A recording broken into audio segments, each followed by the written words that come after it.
Bonjour, dans la vidéo d'aujourd'hui, nous allons voir comment créer des zones de membres sur notre site WordPress grâce à l'extension Ultimate Member. Alors Ultimate Member, elle est ici, je l'ai installée et on va aller voir ce que ça donne niveau réglage.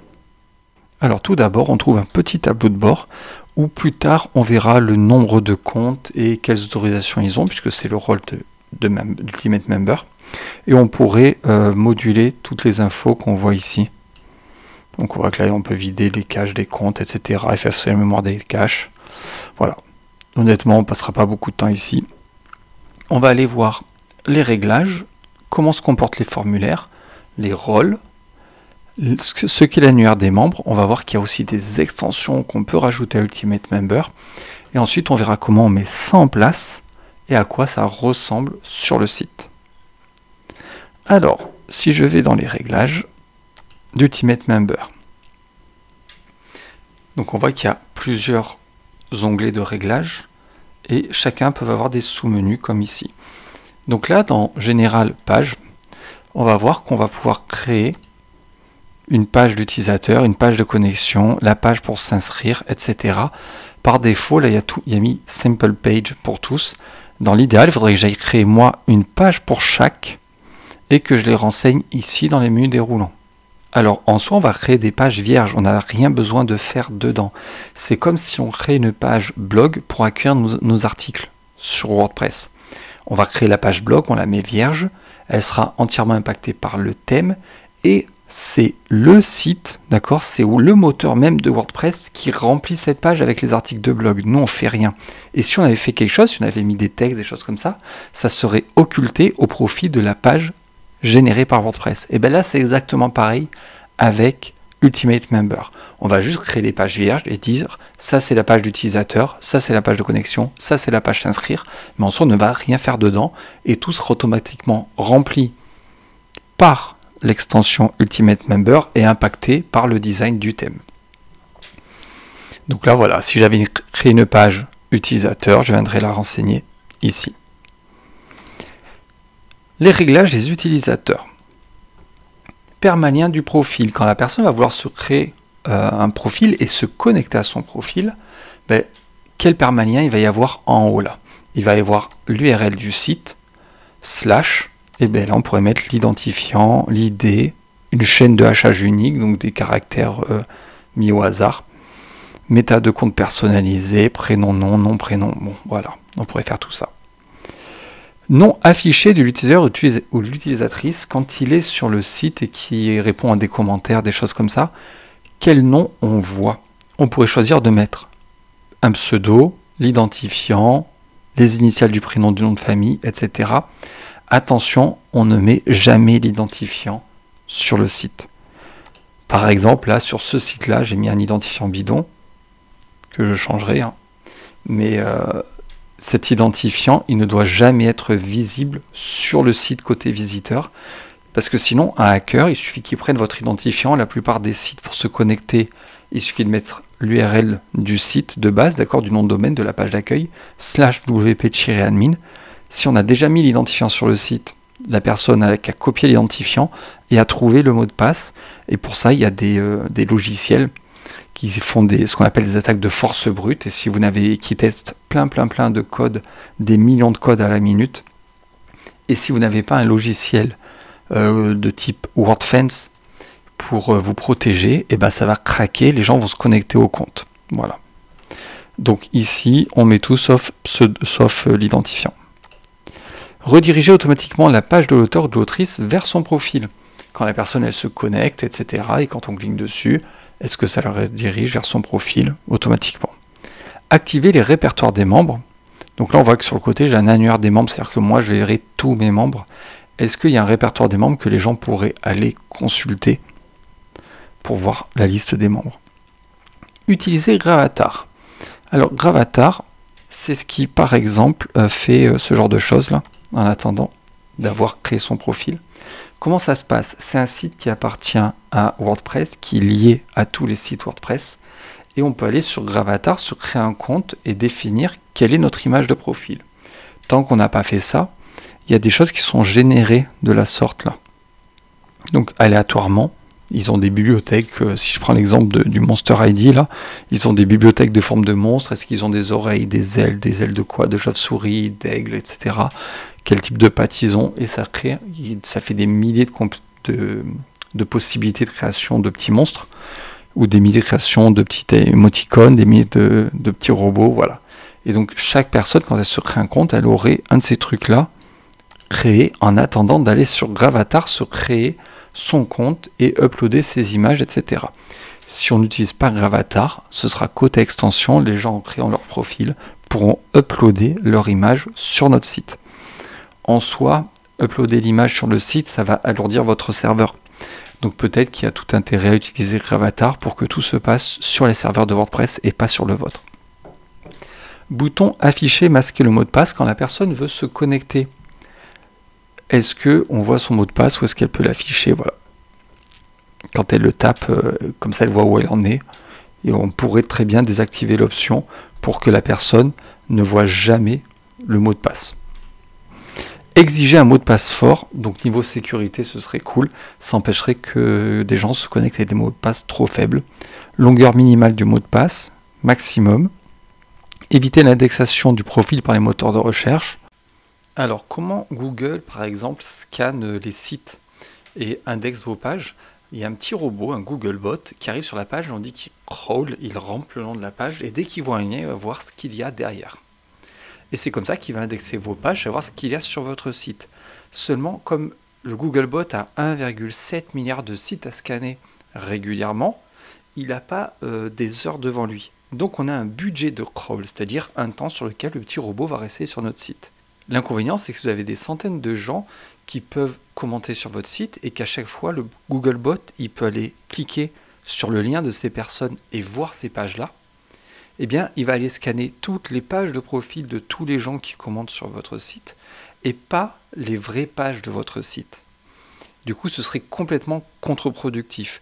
On n'a pas envie que Jean-Michel Tartampion, enfin son profil sur votre site soit trouvable depuis Google.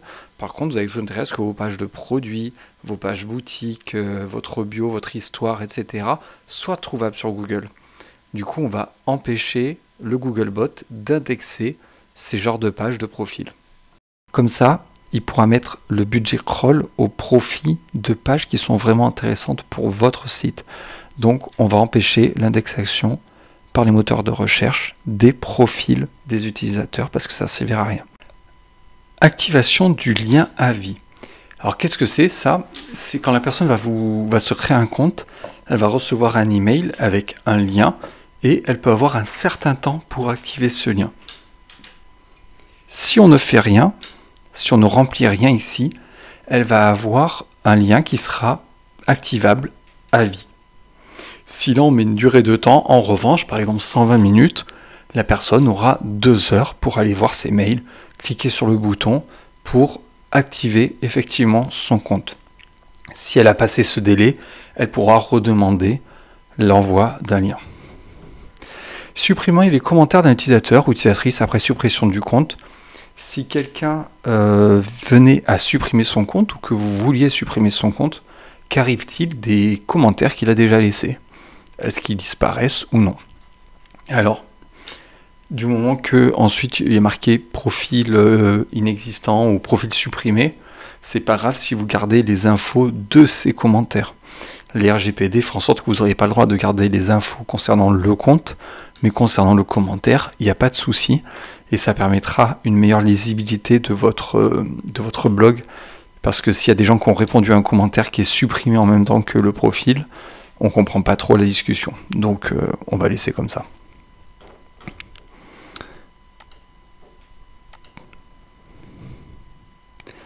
Les comptes. Est-ce que dans le compte on peut modifier son mot de passe? Oui. Est-ce qu'on voit l'onglet confidentialité avec un lien vers la politique de confidentialité? Est-ce qu'on peut supprimer le compte? Tout ça là, on est obligé, on est soumis au RGPD en France. Vous pouvez aller voir toutes les données sur les RGPD sur le site de la CNIL.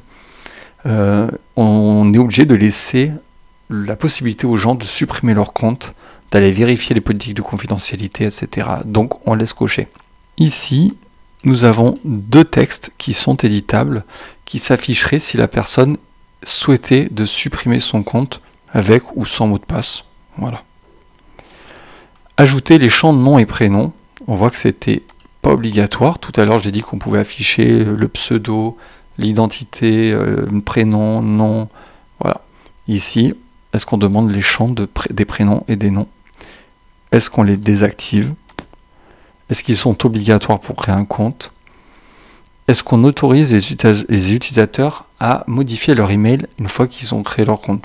Pourquoi pas, si jamais ils changent de boîte mail parce qu'ils ont un souci sur une de leurs boîtes mail, autant que ce soit possible. Le mot de passe est obligatoire? Ben oui. Autoriser les utilisateurs et utilisatrices à masquer leur profil dans l'annuaire des membres. Donc encore une fois, on pourrait mettre à disposition, si on a un forum, des choses comme ça, un annuaire de membres que les gens pourraient consulter. C'est facultatif.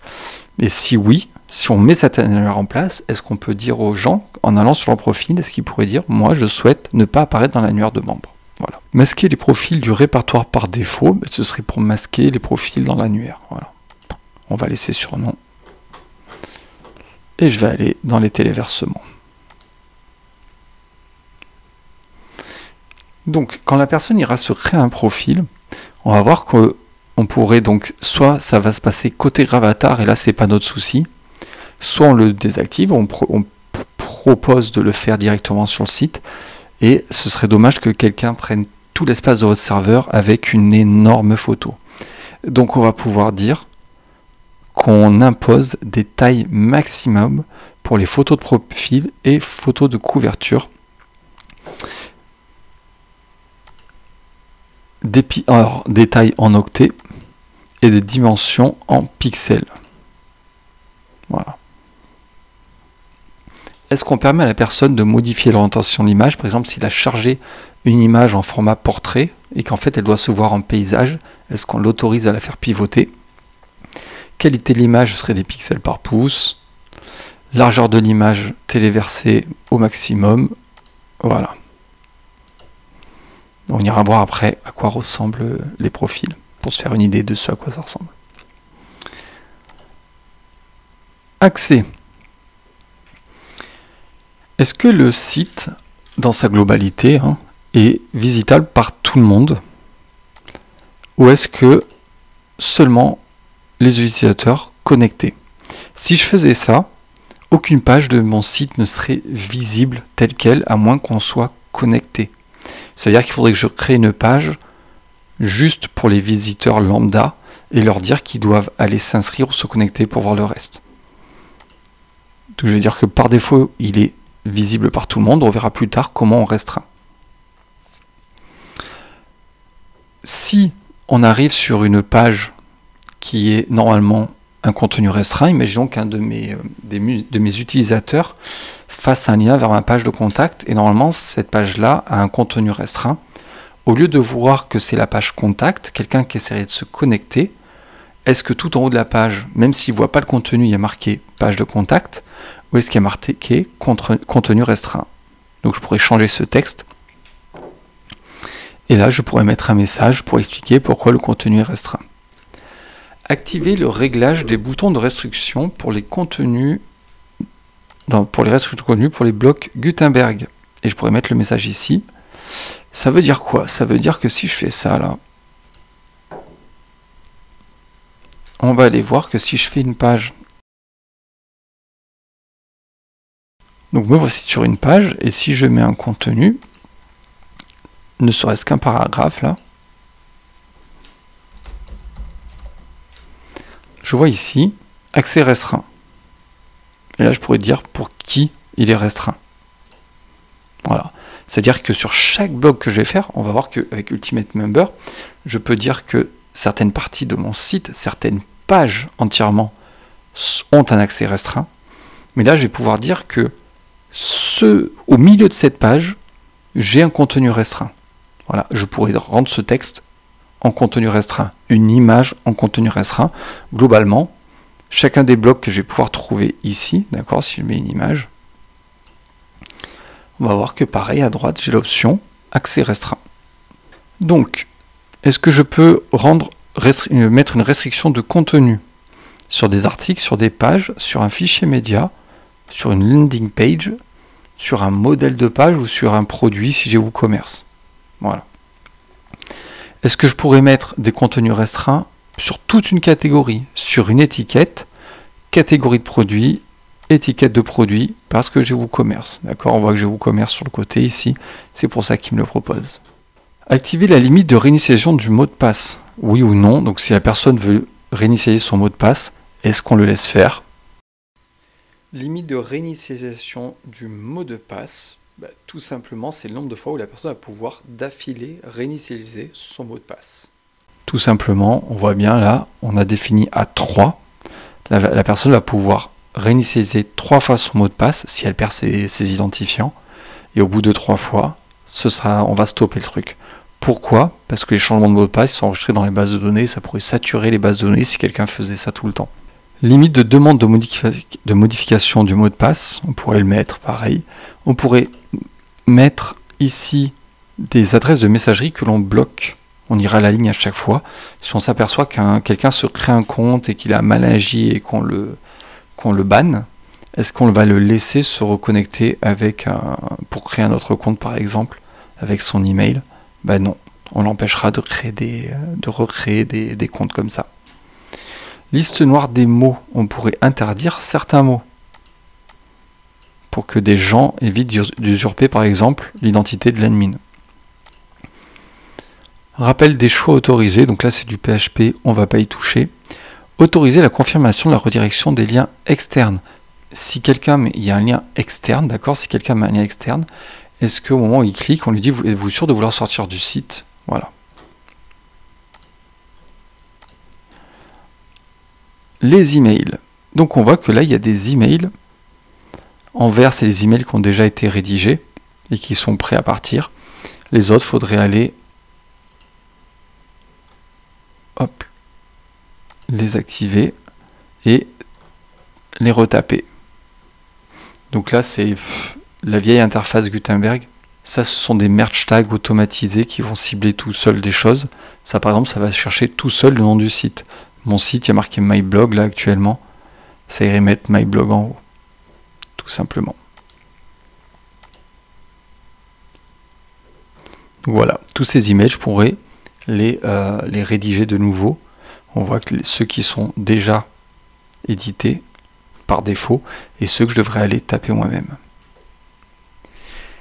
Adresse email de l'administrateur administratif, donc là ce serait l'admin du site. On pourrait le changer ici parce que peut-être qu'on a envie de mettre autre chose que là par défaut c'est après ce qu'il y avait dans réglage général de WordPress, mais je pourrais le changer. Les emails proviennent de, pareil, ça a pris le nom que je vois ici, c'est le nom de mon site sur WordPress actuellement. Les emails proviennent de l'adresse, hop, je pourrais mettre une autre adresse email que celle qui est là. Rien m'empêche de conserver la même. Je pourrais dire que ça c'est l'adresse de l'admin, mais que les emails ils viennent de contact, arrobase et le nom de mon site. Utiliser le HTML pour les emails, la plupart des emails sont HTML, c'est pas que du texte qu'on reçoit, il y a des codes couleurs, des choses comme ça, des mises en page. Si je fais un exemple tout bête, hop, ça là, cette présentation, c'est du HTML, c'est pour ça que ça ressort comme ça. Et donc oui, on va utiliser le HTML. Apparence. Le profil, donc il peut y avoir plusieurs modèles, on pourrait aller créer des modèles. Donc là, il y a un modèle par défaut. Largeur maximale du profil, largeur maximale du corps du profil, icône de champ avec le libellé, etc. Donc là, c'est quand il y aura des icônes de profil, s'il y a du texte, est-ce qu'il est à l'intérieur ou est-ce qu'il est à côté? Est-ce qu'on désactive le texte? Voilà. Texte du bouton du profil principal, mettre à jour le profil, donc c'est ce qu'on verrait un gros bouton sur le profil. Bouton de profil secondaire, est-ce qu'on en a un? Voilà, et là ce serait annulé par exemple quand on a changé de profil. Donc dès que j'essaie de porter des changements à mon profil, bouton 1 ce serait pour mettre à jour, bouton 2 c'est pour annuler mes changements. Photo de profil par défaut, on pourrait sélectionner nous une photo de profil en attendant que quelqu'un ait rempli la sienne. D'accord, je pourrais dire en attendant que quelqu'un crée sa photo de profil, il a ça. Pareil pour la photo de couverture. D'accord, je pourrais mettre une photo de couverture ou l'effacer. Bref. Désactiver le téléversement de photos de profil. Donc c'est ce que je disais tout à l'heure. On peut utiliser Gravatar pour que les gens créent leur compte, mettent leurs photos, ou autrement on peut les autoriser à uploader eux-mêmes une photo directement sur le site, mais ça prendrait de la place sur notre serveur. On peut le désactiver. La photo de profil, elle va être en 180 pixels par 190. Est-ce qu'il y a une photo de couverture, taille de la photo de profil, etc. Ratio des photos de couverture. Est-ce qu'on autorise des icônes dans l'entête du profil? Afficher le nom d'affichage dans l'entête du profil. Voilà. Afficher les liens sociaux dans l'entête du profil. Donc si on fait ça, que la personne a renseigné ses réseaux sociaux, on verrait les icônes, on pourrait y aller. Activer le support HTML dans la description de l'utilisateur. Donc c'est juste comment ça, est-ce que ça va être juste du texte basique ou est-ce qu'il y aura du HTML? Nombre maximum de caractères pour la description de l'utilisateur. Donc la personne va se rédiger une petite bio. On pourrait choisir le nombre de caractères qu'on autorise. Position du menu d'entête. Donc ça peut être à gauche, le menu d'entête du profil, ou en bas de l'icône. Donc il y aurait l'icône et le menu en dessous, ou à gauche. Voilà. Afficher un message personnalisé si le profil est vide. Donc si la personne n'a pas rédigé sa bio. Afficher l'émoticône, donc sous le message que la personne mettrait, on pourrait mettre une émoticône ou non. Menu de profil. Donc est-ce qu'on active le menu de profil? Bah oui, la personne elle peut aller sur son profil. Est-ce qu'on fait l'onglet à propos? Donc c'est-à-dire que quand les gens rempliraient leur profil et qu'on les voit commenter, est-ce qu'on pourrait faire à propos pour voir la bio de la personne par exemple? Qui peut aller voir l'à propos? Tout le monde, les visiteurs uniquement, les membres uniquement, que le propriétaire, etc. Est-ce qu'on a l'onglet dans les articles? Oui. Qui peut voir l'onglet articles? Tout le monde. Donc là, si on faisait des articles de blog. Les commentaires. Qui peut commenter? On pourrait dire qu'il n'y a que les gens qui sont enregistrés qui peuvent commenter. Voilà. Onglet de profil par défaut. Donc quand la personne, on voit son profil, à propos, article, commentaire. Donc c'est les articles qu'elle a rédigés, les commentaires qu'elle a rédigés ou son à propos. On choisit ce qu'il y a par défaut. Activer les icônes du menu sur la vue ordinateur de bureau. On va les laisser. Les formulaires d'inscription. Donc on va voir que plus tard on va pouvoir mettre en place un formulaire d'inscription. Et là on va choisir, si on avait créé des modèles, on pourrait éventuellement créer des modèles. Là c'est modèle par défaut. Sa largeur, est-ce qu'il est centré sur un côté, etc. Ligne à gauche ou à droite. Est-ce qu'on affiche les libellés? Donc là les libellés c'est quoi? Quand vous avez un formulaire, vous avez des cases dans lesquelles vous pouvez écrire. Est-ce que le libellé va être au-dessus? C'est-à-dire on va vous dire ici renseignez votre nom. Est-ce que c'est dans la case ou au-dessus de la case? Donc afficher avec le libellé, c'est qu'on va voir la chose au-dessus de la case à remplir ou à côté.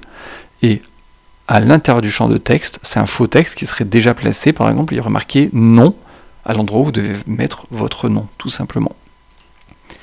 Texte du bouton d'inscription principal. S'inscrire, on pourrait le changer. Connexion pour le bouton secondaire, voilà. URL du bouton d'inscription secondaire, on pourrait mettre une URL pour une redirection, on va laisser tel quel pour le moment. Rôle par défaut à l'inscription. Alors attention, on pourrait éventuellement mettre que quand quelqu'un s'inscrit, eh bien il est shop manager ou administrateur, ce serait une énorme erreur, ça veut dire que la personne pourrait gérer votre boutique ou commerce, ou autrement gérer tout votre site. Donc normalement, ce sera tout simplement... On va laisser en par défaut, ce serait un visiteur, d'accord, un abonné.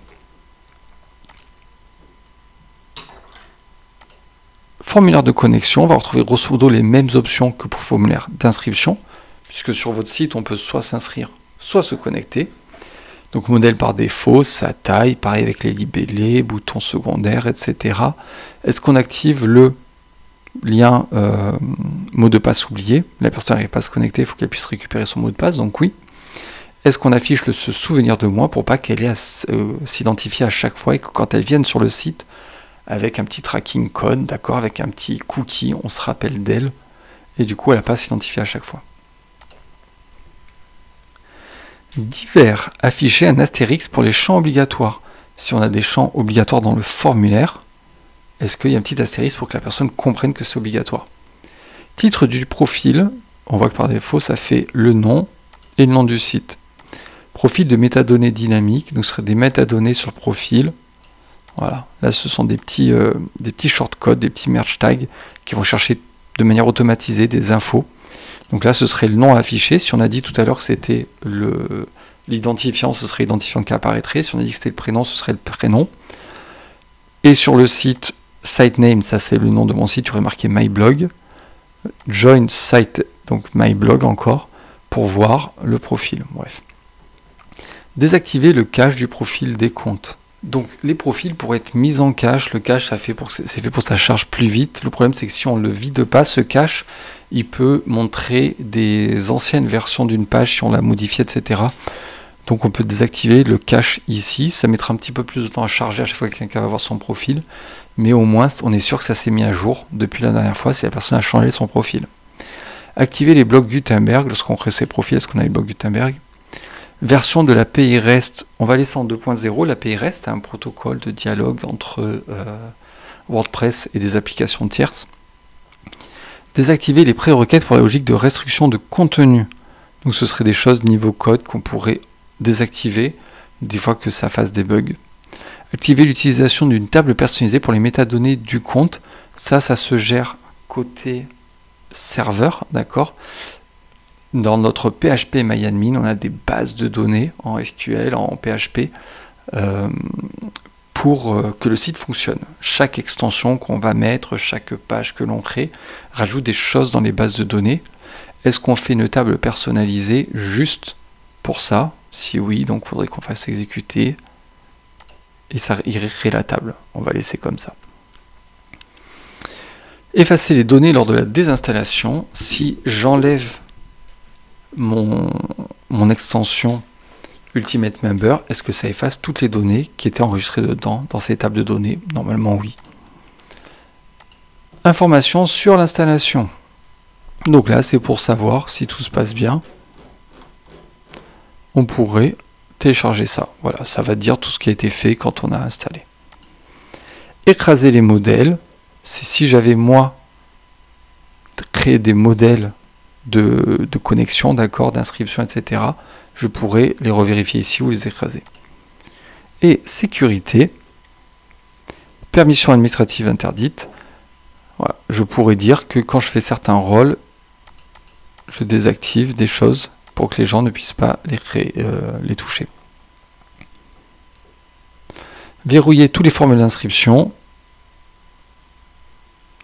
Ça pourrait empêcher les gens de s'inscrire. Affiche notification de réinitialisation de mot de passe dans le formulaire de connexion. Hop, ça pourrait les obliger à refaire leur mot de passe. Pourquoi on pourrait faire ça? Imaginons qu'au début on n'avait pas mis des mots de passe forts et que d'un seul coup on exige du mot de passe fort parce qu'on a des problèmes sur le site. On pourrait dire, bon, ben, la prochaine fois que les gens vont se connecter, on va les obliger à mettre un mot de passe fort. Et du coup, on pourrait cocher ça. Expirer toutes les sessions d'utilisateurs et lectrices, ça les déconnecterait du site d'un coup, si on voulait qu'ils se reconnectent obligatoirement pour renseigner de nouveau leur mot de passe. Tous les gens qui avaient coché se souvenir de moi et tout, ils devraient se réidentifier quand même. Pareil, si j'avais changé des options dans mon site, ça m'obligerait à faire en sorte qu'ils se reconnectent. Voilà, typiquement, comme pour le mot de passe fort avec ce que j'avais dit ici pour la case à cocher. Activer les permissions administratives du site. Si quelqu'un tente d'injecter des permissions de l'envoi de formulaire de compte de profil, il sera banni. Ça veut dire quoi? Ça veut dire que si quelqu'un essaie d'injecter du code sur votre site, ça va le bannir automatiquement. Oui, d'accord. C'est pas normal que quelqu'un essaie d'injecter des choses. Hébergeur autorisé pour la redirection sécurisée. Un hébergeur par ligne, on va laisser comme ça, il n'y a rien à faire. Et voilà pour les réglages. Donc on va aller voir à quoi ressemblent les formulaires. Default registration, default login, default mobile, c'est ce à quoi vont ressembler les formulaires quand les gens vont devoir s'identifier, s'enregistrer ou aller voir leur profil. Donc je pourrais aller les modifier. Donc si je veux voir le profil, là on va avoir un petit builder qui est propre à Ultimate Member. Et je pourrais rajouter ici les champs que la personne verrait. Son identifiant, son email, son mot de passe, son prénom, son nom. Je pourrais les créer pour voir à quoi ça ressemble.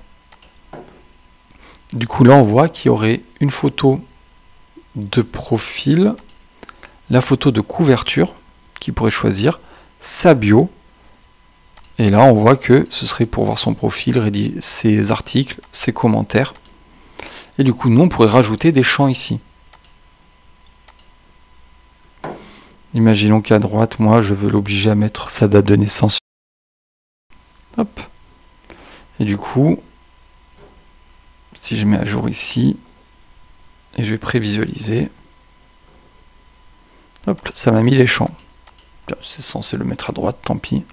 On voit que là j'ai mis date de naissance, il y a le champ date de naissance qui s'est rajouté.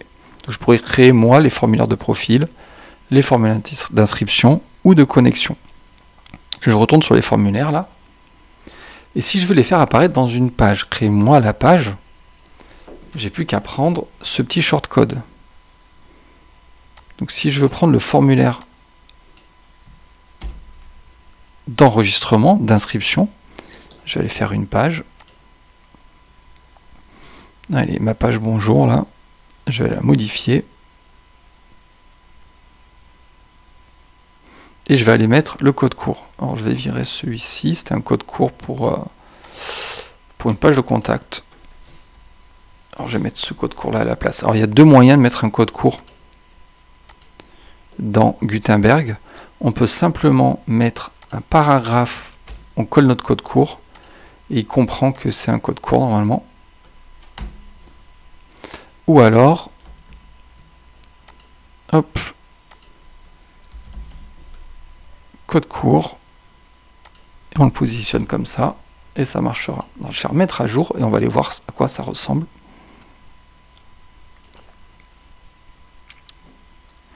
Alors, il me dit que je suis déjà inscrit. Alors, ce que je vais faire, c'est que je vais ouvrir la même page, mon navigation cachée, et j'ai bien la page d'inscription qui apparaît grâce au code court. Donc il faudrait que j'aille moi créer mes pages d'inscription, ma page de connexion, et je pourrais mettre un petit bouton qui amène là-bas. Et c'est pour ça qu'il vous demande dès les réglages d'aller créer toutes ces pages-là, d'accord? Page de connexion, page s'inscrire, les pages de membres. Mais donc voilà, on pourrait aller créer des pages vierges et juste mettre ces shortcodes-là pour la page de connexion, pour la page d'inscription, ou faire directement sur son site, n'importe où, mettre ce petit shortcode. Donc les formulaires, on va voir qu'il y a beaucoup de... Alors, si on ne veut pas faire d'erreur, sur les formulaires et pas les planter, on peut les dupliquer, on peut dupliquer les formulaires de base et en créer un. Et comme ça, on voit qu'il y a un nouveau shortcode qui est apparu. Voilà, ça c'est la duplication de registration. Il est marqué 193, maintenant c'est 1198. Et je peux aller le modifier pour rajouter des choses. On voit que là, username, email adresse, c'est exactement ce que je voyais.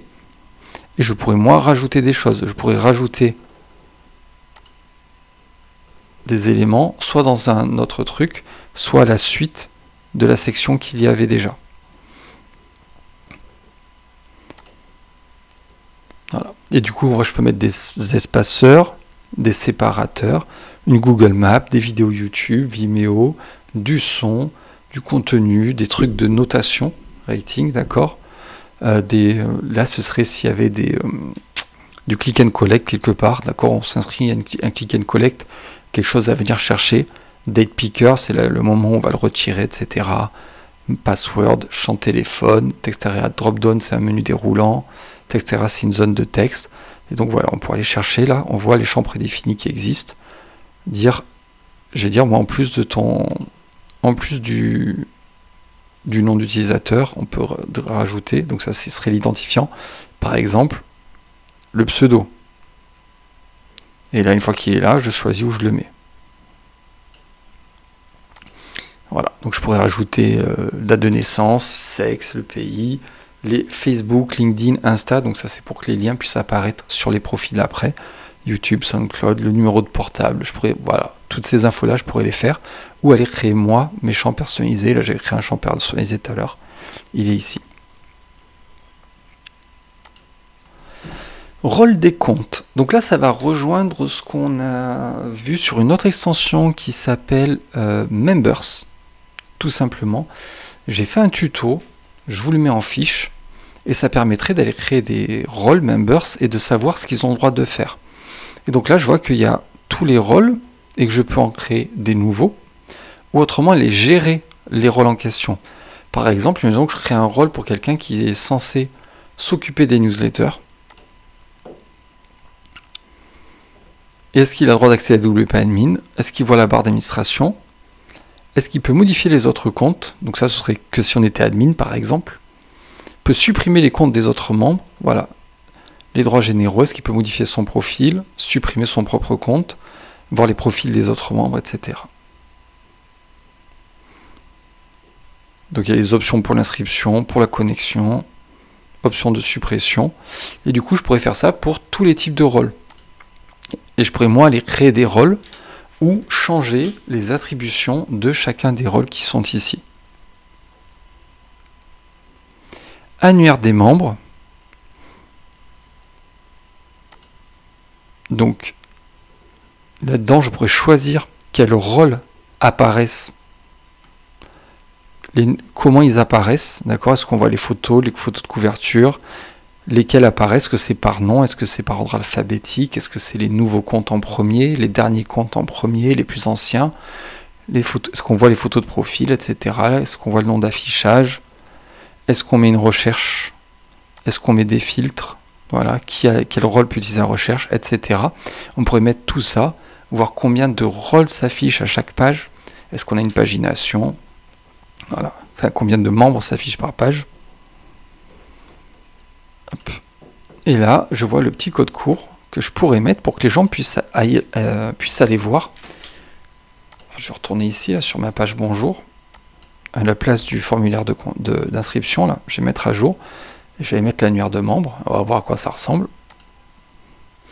Et donc voilà, là je verrai l'annuaire de membres qui s'affiche théoriquement avec tous les réglages que j'ai mis ici, d'accord? Donc pour le moment, j'ai mis que ça j'ai pas mis les rôles que s'affichaient, comment ça apparaissait et tout, donc on verrait rien. Il n'y a que mes rôles d'administrateur. Donc si je disais, même si je cochais tout là, dans mon annuaire de rôles, on verrait pas grand chose. Car pour le moment, le seul rôle qui existe sur mon site, ben, c'est le mien, celui d'administrateur. Il n'y a pas d'autres membres. Hop, voilà. On voit que l'administrateur du site pour le moment. Voilà, je pourrais choisir de dire je masque pour cet annuaire, je masque tel ou tel rôle. Par exemple, je mettrai, on met que les subscribers, donc ceux qui sont inscrits, et je masquerai les autres. Comme pour le moment, j'ai pas de subscribers, si je faisais ça, en théorie, on ne verrait plus rien apparaître dans l'annuaire. Donc voilà, je pourrais filtrer ici pour dire ce que je veux montrer dans l'annuaire de membres quand je mets le shortcode quelque part sur une page. Donc on voit que je peux créer plusieurs annuaires de membres, c'est-à-dire que je pourrais très bien en mettre un sur des pages auxquelles tout le monde a accès et en mettre d'autres sur des pages de membres et ne pas afficher la même chose. Voilà. Les extensions. Alors il y a des extensions compatibles avec Ultimate Member, par exemple BBPress qui sert à faire ni plus ni moins qu'un forum. Profile Content, c'est un truc pour faire des profils. Quelque chose qui afficherait les verified users, c'est compatible avec WooCommerce, donc vous pourrez l'intégrer. Voilà, il y a plein d'extensions, Mailchimp, Group, Unsplash, bref. Plein d'extensions qui seraient compatibles avec Ultimate Member. Maintenant qu'on a dit tout ça, on a vu que dans nos pages, quand elles sont faites avec Gutenberg, on pouvait mettre des zones. Par exemple une zone de texte, une zone d'image, et dire ça, je ne le rends pas visible. Par exemple, alors, je vais mettre juste une image. Je peux dire ici, je vais prendre une image de la médiathèque, et je pourrais dire là, accès restreint, seulement les membres connectés le voient. Quels rôles peuvent accéder à ce bloc? Et je pourrais tout mettre là, du moment qu'ils sont connectés. Voilà. Donc c'est bien beau, au sein d'une page, de pouvoir rendre des choses visibles uniquement pour les personnes connectées. Mais comment ça se passe pour gérer le site et faire des zones de membres? Bien, ça ne va pas se passer dans les pages, ça va se passer directement dans mon menu. On va voir que donc je peux créer le menu que je veux, comme d'habitude, mais dans chaque icône du menu, là, je vais pouvoir dire qui voit ce lien dans le menu. Et donc je vais pouvoir faire tout un menu et dire dans ce menu, ce lien et ce lien, ce bouton et ce bouton, d'accord, si je vais sur une page là, je pourrais dire par exemple que Shop n'apparaît pas pour les gens qui ne sont pas connectés. Alors on va faire un test.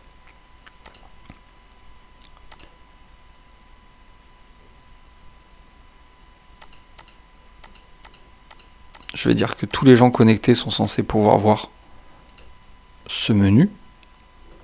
Si je vais voir ma page en mode navigation cachée, la privée, l'onglet Shop n'apparaît pas. Donc grâce à Ultimate Member, je vais pouvoir non seulement créer au sein de pages des zones qui ne seraient pas visibles, que ce soit du texte, des images, n'importe quoi, une vidéo qui ne serait pas visible aux gens qui ne sont pas connectés, mais en plus de ça, je vais pouvoir créer un menu qui va varier en fonction de si les gens sont connectés ou non.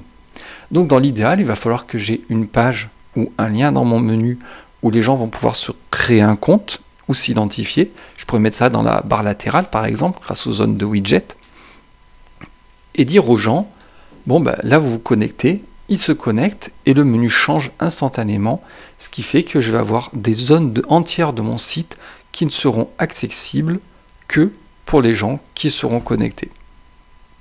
Et donc voilà à quoi sert Ultimate Member. C'est donc une extension pour créer des zones membres. Il faut savoir qu'en rajoutant d'autres éléments à Ultimate Member, on pourrait même rendre l'accès à ces zones payant. Voilà, j'espère que ce petit tuto vous a été utile. Si c'est le cas, n'hésitez pas à liker, commenter, partager. Je sais que tous les youtubeurs vous disent ça, mais restez 2 secondes pour écouter ce que j'ai à vous dire. J'ai pas une grosse chaîne, d'accord? Je fais ça sur mon temps libre. Je fais ça à la base pour aider mes élèves et pour aider un maximum de monde, puisque maintenant que j'ai plus de 1000 abonnés, bah autant que ça serve à d'autres gens. Si ça vous a aidé vous, ça pourra en aider d'autres. Et pour que les vidéos de cette chaîne soient plus montrées, plaise plus à l'algorithme de YouTube, eh bien, il faudrait que vous likez la vidéo, ou laissez un petit commentaire, la partagez. Pour vous, c'est pas grand chose, ça vous prend 2 secondes. Moi, je fais pas d'argent avec ça, d'accord? 8,46 € là. Si on regarde ce que j'ai généré comme argent depuis que j'ai la chaîne, on voit que c'est ridicule. Et de toute façon, YouTube ne me paiera pas tant que je n'aurai pas fait plus de 70 € dans le mois. Donc je gagne vraiment pas d'argent avec ça, je vous dis pas ça pour m'enrichir. Moi la chaîne me coûte plus d'argent que ce qu'elle m'en rapporte. Par contre je vois que quand je regarde les données analytiques de mon audience, il apparaît que 95% des gens qui regardent mes vidéos ne sont même pas abonnés. Donc c'est un peu dommage. Pour vous c'est rien, c'est un petit bouton à appuyer. Ben, pour moi ça pourrait vraiment m'aider à ce que la chaîne marche mieux. Et si la chaîne marche mieux, elle aidera plus de monde. Et c'est mon but. Voilà, je vous en serai reconnaissant. Je vous remercie de m'avoir écouté et je vous dis à bientôt pour d'autres tutos.